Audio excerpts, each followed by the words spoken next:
Hi, Cece. This is week 22, and today we are listening to a beautiful piece by Dvorak. It's part of his chamber music, the Serenade for Strings. So unlike the symphonic music we've heard the last couple of weeks that had the entire symphony orchestra, this week we're hearing a piece that is just for a small group of strings. And when it's not the entire orchestra, we call that chamber music. It's a collection of works that go together, and this is the fourth one, the fourth movement of this chamber piece. So we saw in the last one how we had two main themes that went together. There was the first theme and the second theme, and then they interacted throughout the whole piece.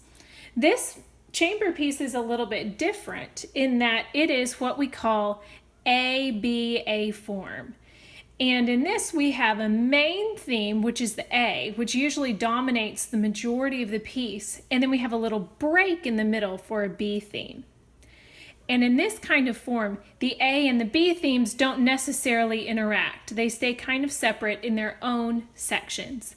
And you'll hear that very distinctly in this Dvorak piece. Okay, so let's look at these themes. So the A theme is extremely slow, and these words are going to be kind of funny when I sing them because it's so slow. In fact, I'm going to sing them a little bit faster even than it is in the piece of music. But it goes like this. Using folk songs was his thing. Dvorak came and helped America.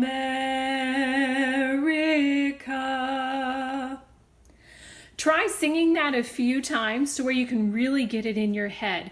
It's a beautiful, haunting melody, and it's so slow, it's a little bit hard to detect at first. But once you find it, you'll hear it over and over. It's played many times in this A section.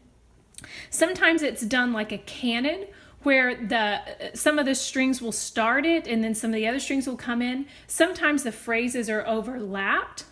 Sometimes it's at a higher or lower tonal level. So it doesn't truly change keys, but the intervals are started at different points in the same scale. It's very beautiful. In fact, at the very beginning, it's first in A major, and then right away it comes down to a slightly lower tonal level and it's played again.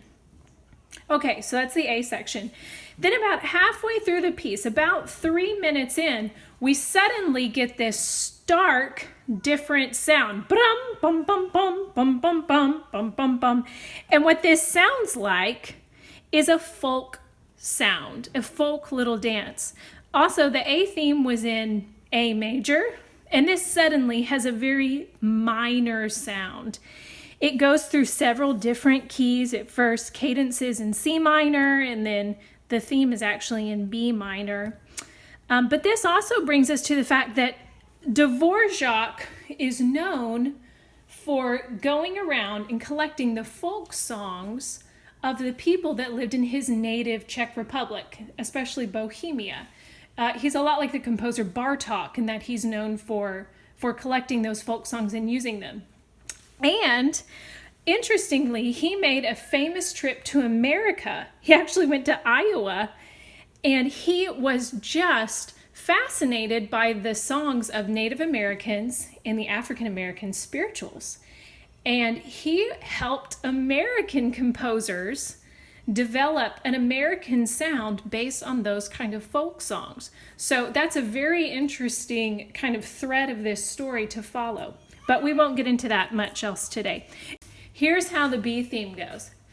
He is a Czech composer, he is a Czech and it goes over and over like that. It's a kind of a descending arpeggio type of melody that goes back and forth.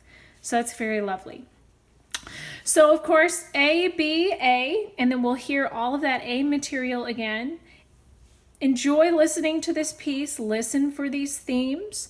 This is a late romantic piece, and so the themes are a little bit more obscure or blurry than they would be compared to classical era music or even the beginning of the Romantic period. So I really think listening to this piece 3 or 4 times is what it will take for you to hear the way all these melodies are beautifully woven together, especially the A, the way that he keeps bringing this back and bringing it on top of each other. So enjoy this piece, and I will see you later.